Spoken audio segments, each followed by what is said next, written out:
जय माता दी दोस्तों, कैसे हैं आप सब। मैं हूं किरण आनंद और आज आपसे बात कर रही हूं शारदीय नवरात्रों में माँ दुर्गा के इन 9 दिनों में हम जो कन्या पूजन करते हैं उसका क्या महत्व है और यह कन्या पूजन क्यों किया जाता है।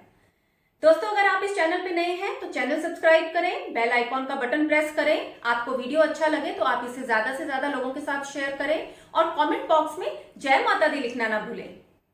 दोस्तों, कन्या पूजन से जुड़ी एक पौराणिक कथा के अनुसार मां वैष्णो अपने एक अनन्य भक्त पंडित श्रीधर की अगाध भक्ति से प्रसन्न होकर न केवल मां वैष्णो ने उसकी लाज बचाई बल्कि पूरी दुनिया में अपने होने का प्रमाण भी दिया। मान्यताओं के अनुसार कहा जाता है कि जम्मू कश्मीर से दूर कटरा के थोड़ी ही दूर एक गांव था जहां पर भक्त पंडित श्रीधर रहता था। उसकी कोई संतान नहीं थी, वो अपनी पत्नी के साथ रहता था। संतान न होने की वजह से वो बहुत दुखी था। एक बार नवरात्रि पूजन के दौरान उसने अपने घर में कन्याओं को बुलाकर उनका पूजन किया। उन कन्याओं में मां वैष्णो भी उपस्थित थी। जब सब कन्याएं अपने घरों को वापस चली गई तो मां वैष्णो वहीं रह गई। उन्होंने पंडित श्रीधर को कहा कि पूरे गांव को निमंत्रण दे और एक भंडारे का आयोजन करे। उनके कहने पर श्रीधर ने पूरे गांव को निमंत्रण दिया और भंडारे का आयोजन किया। माता की मदद से भंडारा बहुत अच्छे से हुआ और श्रीधर को एक कन्या सुख की प्राप्ति हुई। कहा जाता है कि इसी विधान के चलते कन्या पूजन का विधान शुरू हुआ। माना जाता है कि कन्या पूजन के इस विधान से भक्त अपनी सब मनोकामनाओं को पूरा करते हैं और मां का आशीर्वाद प्राप्त करते हैं। आइए अब जानते हैं कन्या पूजन का क्या है महत्व। क्यों कन्या पूजन करके आप पुण्य के भागी बन सकते हैं। भारतीय शास्त्र और मान्यताओं के अनुसार कहा जाता है कि एक कन्या की पूजा करने से ऐश्वर्य की प्राप्ति होती है। 2 कन्याओं की पूजा करने से भोग और मोक्ष की प्राप्ति होती है।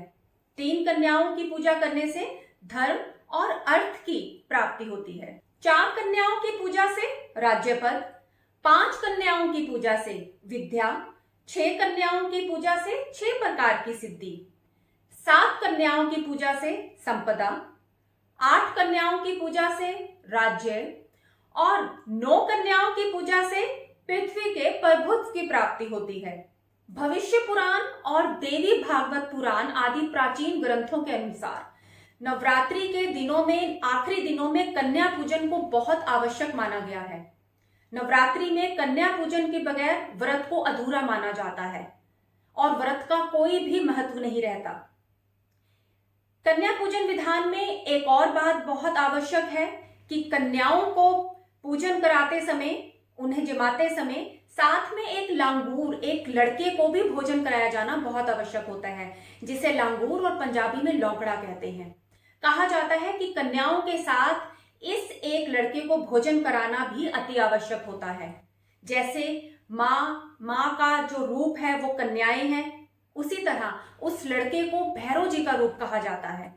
तो अति आवश्यक है कि कन्याओं को पूजन करते समय साथ में एक छोटा लड़का, जिसे लांगूर या पंजाबी में लौकड़ा कहते हैं, ये जरूर होना चाहिए। जो आजकल देखा जा रहा है कि आजकल ये सब चीजें जो हैं वो एक हटती जा रही हैं, एक विधान से हटती जा रही हैं और इसी वजह से देवी माँ का पूरा जो कृपा है वो हम लोगों पर नहीं होती। तो ध्यान रखना चाहिए इन चीजों का, इन नियमों का जो मैंने आज आपसे बताई हैं। आशा करती हूँ ये जानकारी आपको अच्छी लगी होगी। अगर आपको जानकारी अच्छी लगी है तो आप ज्यादा से ज्यादा लोगों के साथ इसे शेयर करें। चैनल पर नए हैं तो चैनल सब्सक्राइब करें, बेल आइकॉन का बटन जरूर प्रेस करें और कमेंट बॉक्स में जय माता दी लिखना ना भूलें।